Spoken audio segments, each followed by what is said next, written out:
là, c'est quoi vos prochaines actions en fait vous avez un programme peut-être pour l'année à venir? Pour l'année à venir, donc là, nous allons participer à Novembre Vert. Donc on va nettoyer en vue de la saison cyclonique. Novembre Vert, c'est l'action qui est menée par la mairie de Mamoudzou, c'est ça? Et par le CIDEVAM? Oui, c'est ça. Donc nous allons nettoyer pendant ce mois en vue des plus prochaines et aussi sensibiliser autour de nous. Bon, c'est dommage qu'il n'y ait pas l'année verte, hein, plutôt que le Novembre Vert. Hein, donc là, concrètement, vous mobilisez vos 200 et quelques adhérents, vous les invitez à une date, vous vous retrouvez tous et puis vous nettoyez aux ordres des chefs de l'association, c'est ça? Oui, on nettoie. De toute façon, le quartier de Mbouarnda est tellement vaste. Donc, juste nettoyer le quartier, ça prend beaucoup de temps. Okay. Donc, on va se déployer un peu dans plusieurs zones pour désencombrer la rivière. Et là, le nettoyage de la rivière, en fait, il en est où aujourd'hui? Il y a encore du boulot? Oui, parce qu'il y a quelques détritus qui ont été ramenés par les vents de Chido, qui sont toujours. On peut voir, oui, des tôles, des choses comme ça qui n'ont pas été enlevées. Donc, il y a aussi ça à faire. Et... Est-ce que c'est un appel du pied au RSMA ou pas? On aura besoin de bras, parce qu'il y a des choses lourdes. Mais ça tombe bien, on a beaucoup de bras. On avait essayé de le faire...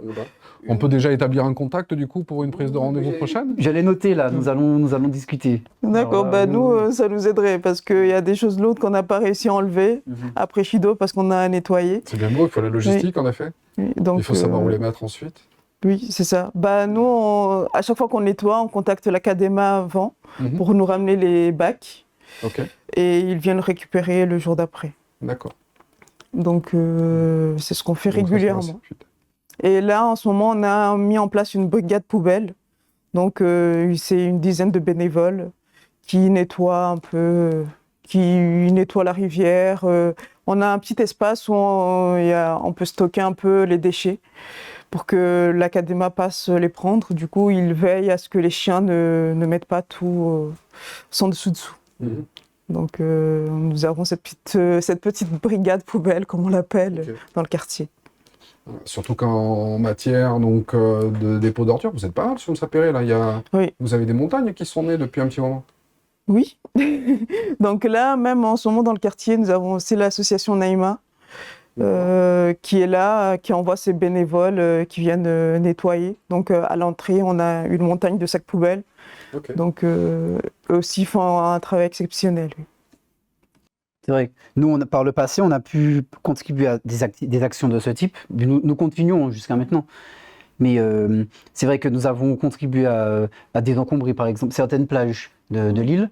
Nous avons conduit des actions citoyennes où nos jeunes étaient mobilisés. Donc il y avait pléthore de bras sur lesquels on pouvait compter pour enlever les pneus, des motos même, que nous avons retrouvées sur les plages, à 20 mètres du bord. Donc ça, c'est le genre d'action qui nous intéresse. Donc nous pourrons ensuite échanger pour conclure quelque chose. C'est qu'il faut que nous formions nos jeunes qui ont entre 18 et 24-25 ans. Eux aussi, il faut qu'on leur apprenne à prendre soin de leur île. Et ce genre d'action nous conviendrait tout à fait. Donc oui, nous, on serait ouverts à une collaboration. Parce qu'il y a beaucoup de choses, qu'on n'arrive pas à enlever de la rivière. Parce qu'ils sont soit coincés et on n'a pas... On n'a pas assez de force, pour les tirer de là. Et au RSMA, je crois que vous avez de la formation dans le domaine environnemental, vous? Nous n'avons pas de formation spécifiquement orientée vers l'environnemental, mais toutes nos formations ont un impact environnemental, puisque tout ce que nous dispensons comme formation est conforme aux normes européennes. Et dans tous les cas, nous cherchons à privilégier le respect de l'environnement, le respect des normes écologiques, l'emploi de matières durables, la mise en œuvre de techniques responsables et éco-responsables dans quasiment toutes les filières. C'est intéressant que nous discutions, puisque nous essayons de former nos jeunes à tout cela. Par exemple, nous allons acquérir un terrain à Chirongui. Donc il va falloir que nous construisions des bâtiments pour pouvoir former nos jeunes, pour pouvoir les héberger. Et dans la conception des bâtiments, nous faisons en sorte que nous prenons des mesures pour que l'écologie soit respectée au maximum.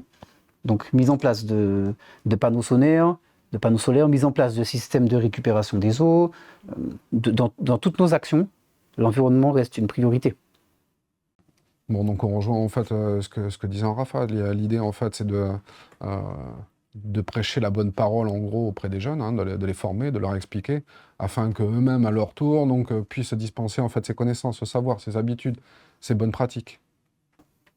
Et vous avez vous menez des actions pour la récupération des eaux de pluie ou vous faites que du nettoyage? Pour le moment, on n'a fait que du nettoyage parce qu'on n'a pas encore les capacités ou le matériel nécessaire. Parce que oui, on est financé par des collectivités ou des dons privés. Okay. Donc, on n'a pas encore les fonds nécessaires. Qui est-ce qui vous finance d'ailleurs du coup? C'est qui votre principal financeur ou vos principaux? Donc là, quand on a un projet comme ça, on demande à la CRES, c'est le FIC, donc okay. qui nous donne les sacs poubelles, les râteaux, les choses comme ça. Et on fait un peu du porte-à-porte, mais on n'a pas vraiment de personnel principal. D'accord. Donc jusque-là, oui, c'est des dons privés. Et quelle est la fréquence de vos actions, à peu près? Donc, en ce moment, on est dans un autre projet, c'est le même projet qui s'étend sur plusieurs mois, qui s'appelle Des papayes et des pompes. Donc, c'est allier nutrition et sport. Donc, on emmène nos adhérents un peu dans la forêt. On fait du sport, des randonnées. Donc, en même temps qu'on fait du sport, en fait, c'est leur montrer tout le potentiel qu'on a dans le quartier. Donc, parce qu'il y en a, ils ne sortent pas de chez eux, alors qu'on a des belles collines, des beaux spots. Donc, j'ai même vu qu'il y avait un spot de cascade, je crois, sur Msapéré. On n'est pas encore allé jusque-là. J'ai trouvé ça sur Internet, en fait. J'ai vu qu'il y avait une association dans le domaine. Oui, donc nous, on fait ça, des papayes et des pompes. Donc, okay. Et pourquoi des pompes? Des baskets. Ah d'accord, c'est pas des pompes comme... Oui. Parce que nous aussi on fait des pompes, mais c'est pas les mêmes. Donc on éduque à une bonne nutrition et en faisant du sport. D'accord. Donc vous avez une action plus large en fait que l'entretien des rivières. Hein. Oui. Donc, ok, vous allez jusque sur la santé même du coup. Oui. Et l'ARS vous finance? Oui, l'ARS nous finance, la CRES. Donc, le département peut-être aussi? Oui, donc aussi la préfecture. Donc oui, sur ce projet, oui, on a la préfecture de Mayotte. Vous avez plusieurs sources en fait de financement. Hein. Parce que oui, c'est un projet qu'on a monté et ça a été financé. D'accord. Donc vous montez vos projets et vous le présentez ensuite aux différents financeurs potentiels qui vous disent oui, non ou combien? Oui, et ils nous donnent les fonds pour faire le projet. Bon, du coup, ce que vous dites, ça peut inspirer en fait d'autres associations qui peuvent s'inspirer de ce mode de financement. Nous, on pourra vous solliciter aussi. Avec plaisir. Oui, parfois, on a des missions à conduire et on a besoin de bras. Vous me dites que vous avez 200 adhérents, c'est intéressant. Parfois, récemment, on a dû livrer des bouteilles d'eau à différentes municipalités, puisque vous voyez bien qu'il y a des difficultés d'approvisionnement en eau potable. Et donc, nous avons mobilisé nos stagiaires du lundi au samedi pour qu'ils puissent aller ouvrir des conteneurs et distribuer les bouteilles d'eau. Et par exemple, ça pourrait avoir un bon impact pour vous et comme pour nous, de voir que, à savoir, si nous travaillons ensemble, main dans la main, je pense que c'est un bon signal pour la population. Très bien pour ça. C'est aussi pour ça que ces trophées de l'environnement sont organisés, pour rapprocher les gens et rassembler les âmes de bonne volonté. On en a besoin. En avril 2024, lorsqu'on a ouvert l'association, on n'aurait pas imaginé être dans les trophées de l'environnement. Donc là, c'est l'extase. On est très heureux de la nomination. À la Soma Presse, on est impliqué depuis longtemps dans ce domaine. Hein. On vit tous depuis de nombreuses années en fait à Mayotte. On voit notre île changer, et on organise ces trophées justement pour sensibiliser les gens, pour que les gens voient en fait ce qu'il y a à faire, ce qui est fait également. Et puis amener les gens en fait à se rencontrer, à discuter, à échanger. Et de là en fait découlent des actions et c'est important parce qu'il y a beaucoup de choses à faire. Donc voilà, c'est pour ça que ces trophées de l'environnement existent et continueront d'exister. Donc merci d'être venu, merci de vos actions, merci pour ce que vous faites. Merci plaisir, pour votre invitation. Merci, c'est vrai. Et puis bon, nous restons en contact de toute façon. Oui, Donc, j'espère. oui. Bon, merci à tous les deux. Un mot peut-être dans le domaine de la formation, vous aviez quelque chose à dire, présenter?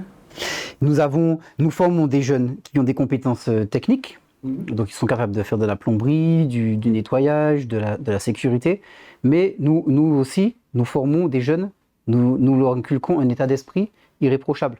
Donc non seulement un état d'esprit éco-responsable, mais également un état d'esprit fondé sur la discipline, la rigueur, le don de soi, l'abnégation.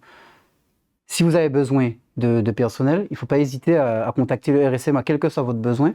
Nous pouvons trouver de jeunes motivés, dynamiques et très bien formés. Il suffit de nous contacter, nous avons toutes les coordonnées sur Internet. Vous pouvez contacter la cellule recrutement, principalement. Et là, vous recevrez toutes les informations. Bon, maintenant, vous pourrez me contacter directement. Vous aurez mon numéro. Si jamais vous avez besoin de quelqu'un, on traite. Mais pour les gens qui nous regardent, qui nous écoutent, ils pourront trouver toutes les informations sur Internet. Et il ne faut surtout pas hésiter à nous solliciter. Notre but principal, c'est l'insertion des jeunes Mahorais dans la société. Donc, à cet effet, n'hésitez pas à nous contacter.